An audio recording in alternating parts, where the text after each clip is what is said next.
Indo British advanced pain clinic, నొప్పి మాయం, surgery దూరం. For appointments 9155515563. ఒకటేంటంటేనండి 90s లో మిమ్మల్ని చూసిన ఆ మొహం కళ ఒక్క నిజం, ఇది ముఖస్థుతికి చెప్పట్లేదు, అసలు తగ్గలేదు, పైపెచ్చు కొంచెం పెరిగింది.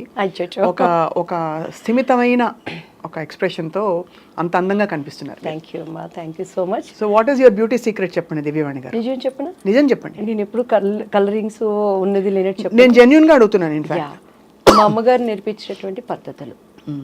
నాకు ఇప్పటికీ నేను బ్యూటీ పార్లర్స్ వెళ్ళను, చాలా రేర్ అనమాట. అండ్ బయట ఫుడ్లు తినను. అండ్ ఇంట్లో కూడా ఇప్పుడు ఏవేవో అవి ఇవి అంటారు, ఏమీ ఉండదు. సింపుల్గా ఇంట్లో ఏది ఉందంటే అది, టైంకి ఏది దొరికితే అది. దేవుడు నాకు ఇది ఇచ్చాడు, థ్యాంక్ యూ. ఇది లేని వాళ్ళు కూడా ఎంతోమంది ఉన్నారు అని చెప్పని ఇక ఇప్పుడు 2 ప్రాజెక్ట్స్ మళ్ళీ చేయబోతున్నాను కాబట్టి ఇక మళ్ళీ మమ్మీ డైట్ను ఫాలో అవ్వాలన్నాను. ప్రజెంట్ అయితే ఏది దొరికితే అదే నాది. అంతేనా? సింపుల్. మిమ్మల్ని తెర మీద చూడడానికి అందరం ఆరాటపడుతున్నాం. ఎందుకంటే 90s లో లాస్ట్ ఫిల్మ్ మీరు దాదాపు చాలా ఏళ్ళైంది మీరు చేసి. లేదండి, నేను అంటే నాకంటూ నా టాలెంట్కి తగ్గట్టు బ్రేక్ నాకు ఇంకా రాలేదు. అండ్ మహానటిలో చేశాను సావిత్రి మదర్గా, కానీ అసలు దివ్యవాణి క్యారెక్టర్ అది కాదు, అసలు కాదు. కేవలం అశ్విదత్ గారు మా కాల్ చేసి సావిత్రికి ఆ సిమ్టమ్స్, రౌండ్ ఫేస్ అది బాగుంటుంది, సావిత్రి మదర్ అంటే మీరే చేయాలన్న నాగి అశ్విన్ గారు అడిగారు అని అంటే అక్కడ నేను సావిత్రి గారి మదరు అదొక్కటే చూశాను, సరే చేద్దామని చేశాను. దాని తర్వాత నేను సీరియల్స్ చేశాను మంచిగా. నా పేరు మీనాక్షి అవి చేశాను. తర్వాత ATM చేశాను, వెబ్ సిరీస్. దాని తర్వాత పంచతంత్రం చేశాను. సో నాకు అనుకున్న విధంగా బ్రేక్ నా టాలెంట్కి తగినట్టు రాలేదు, సాటిస్ఫాక్షన్ లేదు. ఇప్పుడు మంచి ఫుల్ లెంగ్త్ క్యారెక్టర్స్ రాబోతున్నాయా మీవి? ఎలా అంటే ఫ్రాంక్గా ఏంటంటే అంటే రాబోతున్నాయి అనే దానికి తగిన నెట్వర్క్ నా దగ్గర లేదు. నవే డేస్ మాకంటే అప్పట్లో ఉమామహేశ్వరరావు గారు, మన రామారావు గారు, వీళ్ళు మనకి డేట్స్ చూసేవాళ్ళు. అవును, ఆ విధానం వేరు. నవే ట్రెండ్ ఏంటంటే కొంచెం మన పద్ధతులకి, నా అభిప్రాయాలకి, నా కట్టుబాట్లకి పొసిగే విధంగా లేదు. ఇప్పుడు డేట్స్ చూసి ఇప్పుడంతా ఏముందండి, ఒక టీం అంటే అప్పట్లో అంటే డైరెక్టర్ది, హీరోది, ప్రొడ్యూసర్ది ఉండేది. ఇప్పుడు ఏంటంటే ట్రెండ్ మారిపోయింది. సో ఈ నేటివిటీకి తగ్గట్టుగా కరెక్ట్గా పర్సన్ నన్ను హైప్ చేయడానికి, నా డేట్స్ చూడటానికి కరెక్ట్ నాకు కుదరలేదు. సో నాకు నేను పోయి చెప్పుకోలేను. సో ఆ బ్రేక్ పడేయడానికి ముందుగానే మా ఓన్దే నేను మన బ్యానరే స్టార్ట్ చేయాలని ఐఎమ్ ప్రేయింగ్ గాడ్ అండి. May God fulfil all that this beautiful season. ఇప్పుడు సో దివ్యవాణి గారు 90s లో 91, 92 ఆ టైంలో మీరు ఒక హవా, ఒక వెలుగు వెలిగారు కదా, అంత సక్సెస్ని ఆ రోజుల్లో ఎలా హ్యాండిల్ చేశారు మీరు? అంటే నాకు అసలు ఏమీ తెలియదండి. ఇప్పటికీ కూడా షోకేస్లో బొమ్మ ఎలా ఉంటుందో అలా అయిపోయింది నా జీవితం. అంతా మా అమ్మగారే, మా అక్కయ్య, మా అన్నయ్య, వాళ్ళ ముగ్గురు లేనిది సినిమా ఇండస్ట్రీలో నేను లేను. నాది ఏంటంటే పొద్దున్నే నిద్ర లేవటం, మంచిగా డైట్ ఫాలో అవటం. ఆనంద్ మాస్టర్ గారని, భానుప్రియ గారికి మాకు ఒకటే మాస్టర్ గారు, డ్యాన్స్ క్లాస్ అయిపోవటం. అసలు సినిమా ఇండస్ట్రీకి కూడా నన్ను ఎక్కడ ఒక ఆఫీస్కి కూడా మా మమ్మీ వాళ్ళు నన్ను వెళ్ళనివ్వలేదు. I'm so lucky in that. మొన్న కూడా మన వంశీ గారు ఉన్నారు కదా, పెద్ద వంశీ గారు, ఆయనని కలిసాం. యాక్చువల్లీ చాలా క్లోజ్ సార్. అవునా? మీరు అడగండి.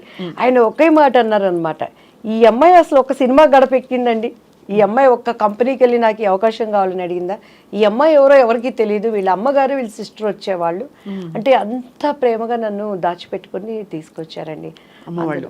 ఏ కంపెనీకి నేను వెళ్ళి నాకు ఈ క్యారెక్టర్ కావాలండి అని నేను ఎప్పుడు కష్టపడలేదు.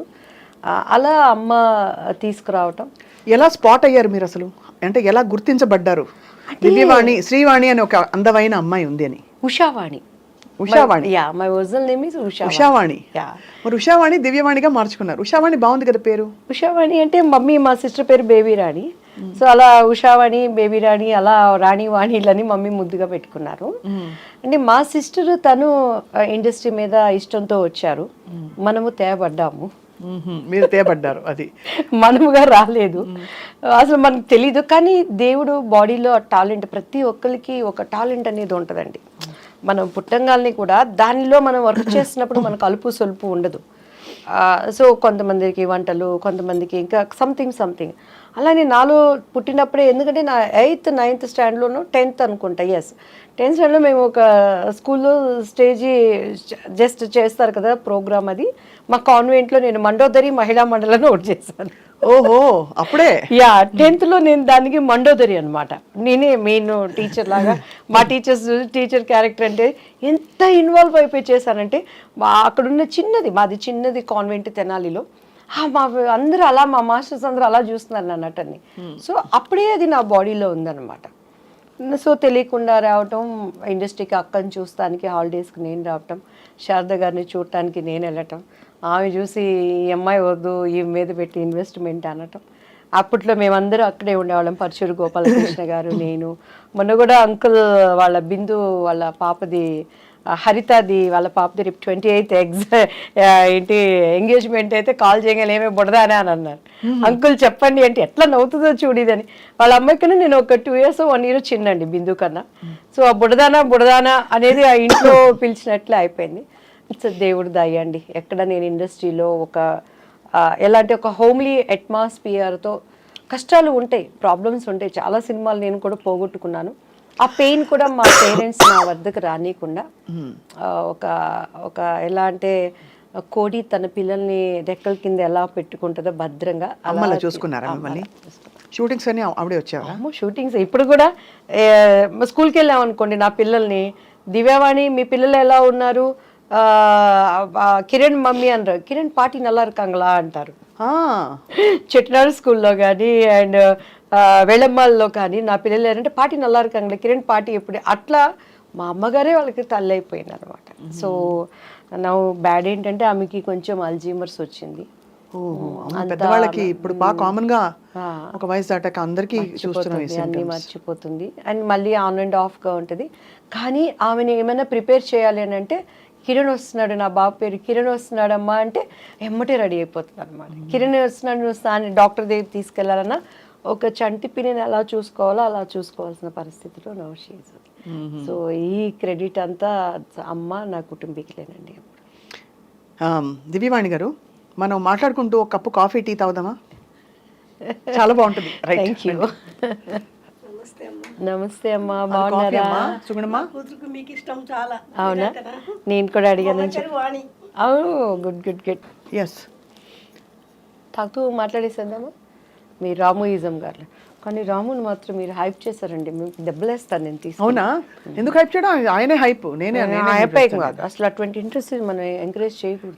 ఎందుకు, ఏమి ఇంట్రెస్ట్ లో చూద్దాం, మాట్లాడదాం తప్పకుండా. ఇప్పుడు వద్దులేండి కాంట్రవర్సీ.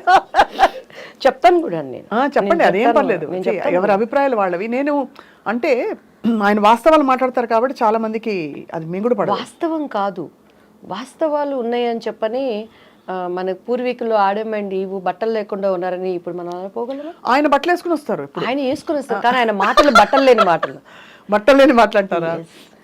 తప్పకుండా అది మాట్లాడదాం ఇప్పుడైతే. సో ఇప్పుడు కంటిన్యూ నాన్న, రోల్ అయిపోతుంది, మనం అన్ని దొరికిపోయాము. సో దివ్యవాణి గారు,